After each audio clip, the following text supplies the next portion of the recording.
Greetings, comrades. How are you? I hope you had a great weekend. Uh, I hope you are also fine where you are. I know it's early in the morning. You are busy running around because it's a Monday. Some of you pretend as if you don't hate capitalism. When you hate Monday, you actually hate capitalism. But some of you will not admit that you hate capitalism. Indeed, you do, comrades. You must accept that so that together we build a socialist society. Right, comrades, we asked you as part of our Red Sunday, though I'm not wearing red, to send your political questions so that we assist each other. We've said previously that I do not have all the answers. And I learn from you in understanding some of these issues. So let's get started and see how far we can go in answering some questions. I've seen some questions are a bit tricky, but I will try my level best to answer all the questions honestly. Comrade Wiseman Zamoguhle Mabena writes, are you going to help us for the renewation of permits? On the 24th of November 2021, as you would know by now, that the South African cabinet took a decision that the ZEP, as we know it, is not going to be renewed, and a 12 months grace period was granted for those that are able to move to other visas, and those that will not be able to move to other visas will have to leave the Republic on or before the 31st of December 2022, further to which the wording, which I do not like, is that they will be deported. I prefer a wording which says they will be assisted as opposed to deportation. But that's basically what Mbutuma they are saying. What we are doing ourselves, if you are subscribed to my YouTube channel, we have been explaining the process of application, responding to a number of questions that have been asked. So you need to be sure on which permit you want to apply under. We've done the issue of a video on the application for a general work visa. We've done a video around defining and how one applies for a waiver. We've done a video on critical skills. I think we've also spoken about those if your partner is South African or is on PR or any other visa, so that you are able to apply. But if we have also done a video or videos that say if you are of low skill, you are likely not going to be able to qualify. But we have also further said that, I think it was in the previous video on Friday or Thursday, I can't remember, where we said because there is a process to amend the Immigration Act, which was announced by government, we do not know by June how the new Immigration Act is going to look like, whether they will accommodate people of low skill from the SADC region. We do not know. But at this stage, Comrade Wiseman Zamoguhle Mabena try to move to other visa or permit so that you remain legal in the Republic of South Africa beyond the 31st of December 2022. Comrade Mpilomoyo writes, are you excited about 2023 and which part in your opinion will emerge victorious thereafter? There's nothing that excites me about an election, Comrade Mpilo Moyo. I'm not excited. There's nothing that excites me because we've dealt with this question in other platforms or even in this platform, that we do not think there's going to be change of government in 2023. You have actually asked the two questions, so I'm not excited. And linking to your second question on which part will emerge victorious, we have said that the current environment favors ZANU-PF victory. Whether we like ZANU-PF or we don't like it, but the current political environment favors them. They control the state machinery. We've defined this deep state, and we've said that you cannot dismantle a deep state through an electoral process. And I've said I'm open from other, from political scientists who can assist on how deep state can be dismantled through an electoral process. I did say in the other video that indeed you need to win over organs of the state. So if you are going to an election without winning over the organs of the state, there's no implementation of the electoral reforms, I am not sure how a change of government is possible. It doesn't matter, Comrade Moyo, how one is popular. We have seen popular leaders in the past. Morgan Tsvangirai is an example. We have seen how popular he was in 2000, 2002, 2008. And many people believe that he won the elections, but he was never declared president of the Republic of Zimbabwe. So, and I do not think that is going to change in 2023. Comrade Roderick Muzala Dube writes, do you think this old opposition party with new name will be a threat to old ZANU-PF? The MDC has always been a threat. This is why there's always been state-sponsored violence. A party that is not a threat cannot be cannot be dismantled in the main through state-sponsored violence, as we saw from 2000, and also going back to the 80s, Kukuraundi. So if a party is a threat politically, the state obviously would want to defend or to keep power, because the business of politics is to attain power. Once you win power, you keep it. And ZANU-PF knows that they have to keep power, so they use all instruments of coercion to keep power.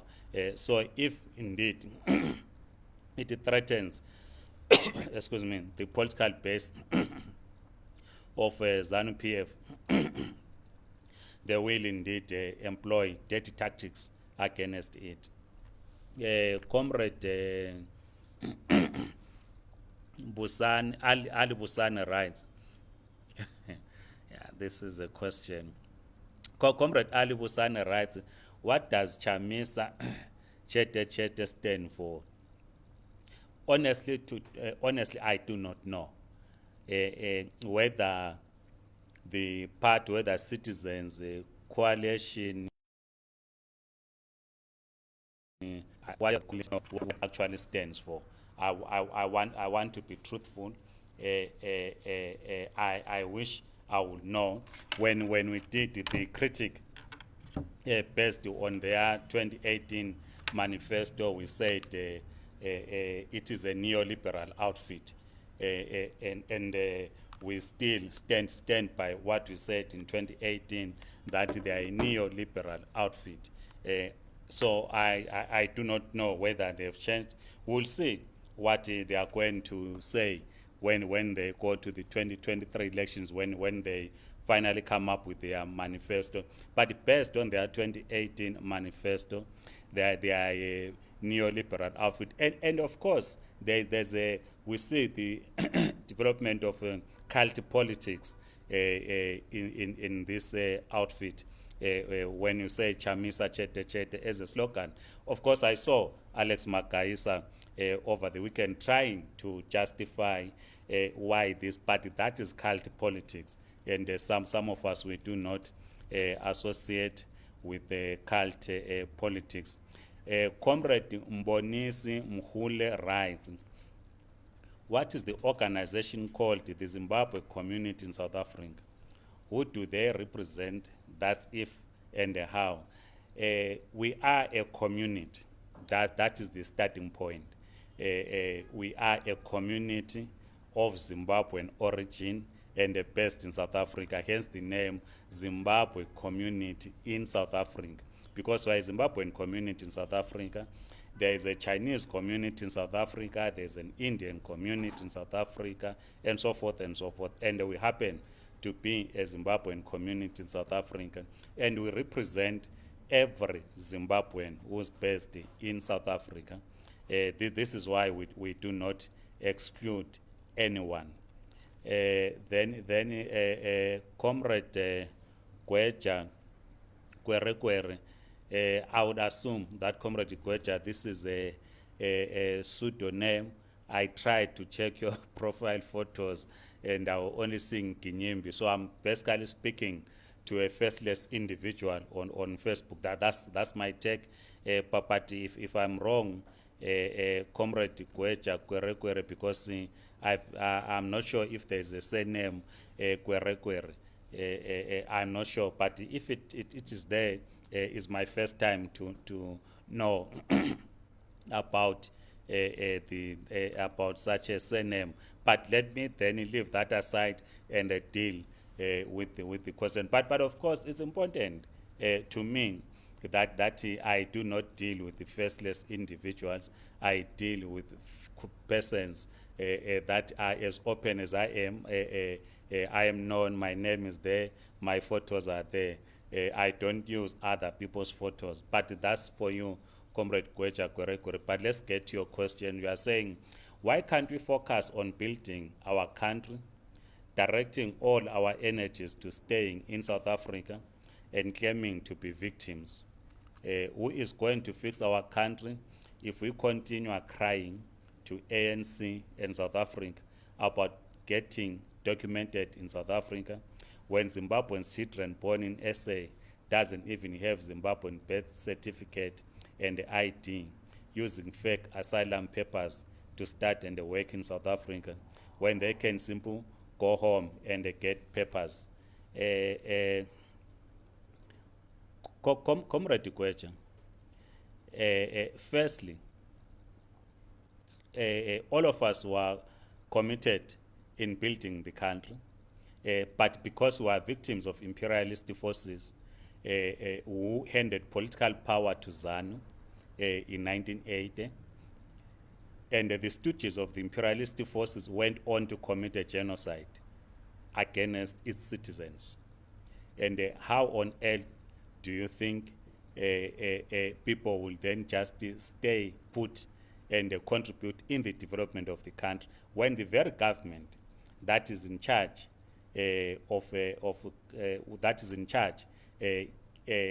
exclude others in contributing to the development of the economy? Secondly, how do you develop the economy when the very government that is in charge thinks that economic development can only happen through foreign direct investment, to an extent that we were to adopt economic structural adjustment program in 1991. Thirdly, how do you develop a country when citizens cannot freely participate or associate with any political organization of their choice? I've already spoken about state-sponsored violence. So how do you expect that young people, graduates from universities, will stay in such a climate? I do not think anyone would want to leave their country of origin.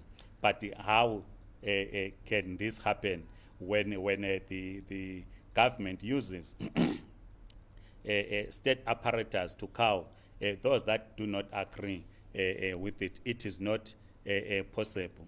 And for you then to say we run to South Africa, naturally, in African tradition, when your parents are not taking care of you, you run to your neighbor and seek refuge. Comrade Star Bonginkos Masuku, right? Which one is better, and what is the difference between Western democracy and East German socialism? We do not want Western democracy. We do not want East German socialism. We want African democracy or African socialism. we've explained scientific socialism, which is our ideology as the Zimbabwe Communist Party. We've quoted Kwame Nkrumah extensively in our previous documents. We are Pan-Africanist. That's the democracy that we need. Comrade Stabo Nkosi Masungu. We draw lessons from others, of course, but we want what works for us in Africa, so that we develop our continent. And Gweja, we said one question, Comrade Gweja, but maybe I knew I will take your next two questions. You are saying, why wasting your energy on the sidelines when Zimbabwe's future demands that you participate for its shaping and the betterment, and why not joining either ZAPU or the People's Movement, Triple C? We actually need you in the Triple C movement. This is Comrade Gweche, it's long. Let me just read. Why wasting your energy on the sidelines when Zimbabwe future demands that you participate for its shaping and the betterment, and why not joining either ZAPU or the People's Movement, Triple C? We actually need you in the Triple C movement. ANC can do not that much because they are also facing challenges.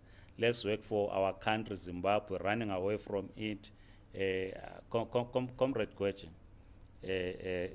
you are asking the same question, which I think I've responded. Then you ask a direct question and say, why not? Why are you not joining Chamisa? I will not join Chamisa.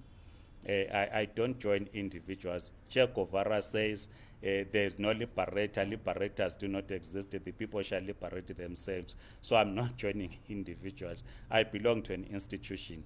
And then Comrade Robson Bradley Ngazi writes, is it true that the Zimbabwean government banned banana in the CPD? If true, why? Well, that was just a joke. Comrade Robson, don't take that one seriously. Comrade Lovgoni writes, this Triple C struggle between two parties. Who registered the name first? Did Chamisa and his people brainstormed and came up with a name that exists already? Then says maintenance. Look, I do not know. I do not know how the MTC alliance led by Chamisa coined this name, the processes that they followed. Members of that movement or party, I see there are some here who are following. I've seen them last Friday. They were flooding Facebook with their yellow regalia, so they will assist in answering that. I have no clue. Comrade Memory says, join Chamisa, you will not SG. GS Comrade, I will not join Chamisa. I don't join individuals. And then Comrade Ignatius Goriwonho writes, is it proper for supposedly educated people to vet their hope in foul-mouthed person rather than building a strong institutions? Look, Comrade Ignatius, the politics of cult was started by ZANU-PF. Cultism is associated with the ZANU-PF. The manner in which you will know, Comrade Ignatius, that in every year when ZANU-PF goes to its annual People's Conference, everyone would be falling over each other, saying they would be endorsing Robert Mugabe. Even outside Congress, just going to what they call People's Conference or People's Annual Conference, they will be endorsing Mugabe as a presidential candidate. Last year, they were busy endorsing Emerson Mnangagwa as if Zimbabwe was going to an election. So cultism was introduced in the Zimbabwean politics by ZANU-PF. And the others have copied it from ZANU-PF. And we must dismantle that. This is why. Let's learn from the great leader Fidel Castro. He denounced the politics of cult. So we should not be involved in the politics of cultism. Then Comrade Mlungisi Ndlovu writes, why do we have so many political analysts and keyboard warriors in Zimbabwe compared to ground politicians? what can be done to change that? It has always been the case, Comrade Ndlovu. The only thing is that we did not have social media, say in the 80s, 90s, for you to know that they are men. They've always been there. Many analysts. It's only that now it's in the open thanks to social media. Comrade Brian Sol Chabalala asked, who is president of MTC Alliance? I do not know. I do not know whether it's Makupo or Monzora. I've no clue. Comrade Moshaba Mpofu writes, amavungo uyangenela yini ekhethweni SG, if not why? I'm the general secretary, I'm not the secretary general, Comrade Moshaba.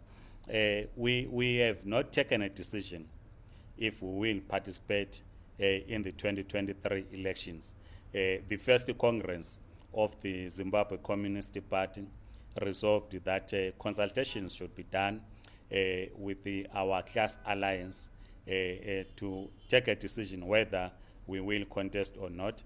And you know that the Zimbabwe Communist Party is an organ of the working class and peasants, so we cannot take an independent decision without the class that we represent. So the Zimbabwe Communist Party cannot stand alone in an election.